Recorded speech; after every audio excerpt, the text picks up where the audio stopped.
Hello, habari. Leo nataka niwaoneshe jinsi ya kupata dramatic black and white kwenye picha. Unachotakiwa kuwa nacho kwanza ni picha yako. Ukishakuwa na picha yako, kwa mfano kama hii, utakuja hapa, utabonyeza Ctrl J, utaduplicate, alafu utakuja kwenye image, utakuja hapa kwenye calculation. Tayari unapata black and white. Hizi ni kwa ajili ya setting ya picha nilikuwa naitumia mwanzo. Umeona, nilikuwa na edit picha kuweka kwenye background ya poster. Ndio nilitumia hizi settings. Kwa hiyo unaweza ukabadilisha setting unazotaka mwenyewe. Mfano unaweza ukaweka gray kulingana na mwanga wa picha yako. Unaweza ukachagua zozote. Kwa hiyo ni wewe sasa uanze kuzunguka, kuangalia, kujaribu, lakini mimi nataka macho yaonekane.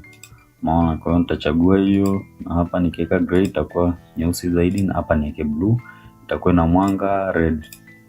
Alafu hapa naweza nikaweka hiyo au nikaweka overlay. Overlay inakuwa inang'aa sana.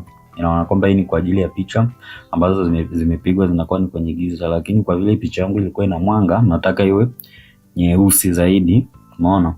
Kwa hiyo nitarudi hapa kwenye multiply. Umeona, nikimaliza nitahakikisha hapa ni new channel, alafu nita click okay.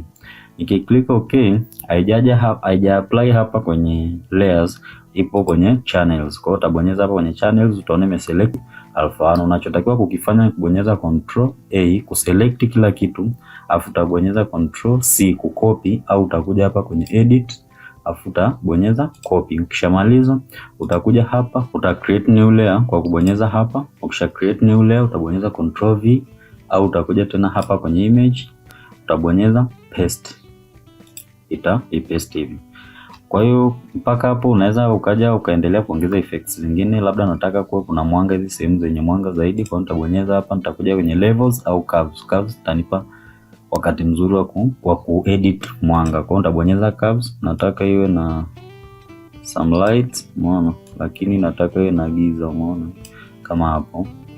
Nita click okay. Kwa hiyo ndio jinsi ya kupata black and white picha ikawa dramatic kwa kutumia Photoshop. Usisahau kusubscribe na kulike ili uendelee kupata tutorials zinazoendelea kuja kwa kupitia channel hii. Asante.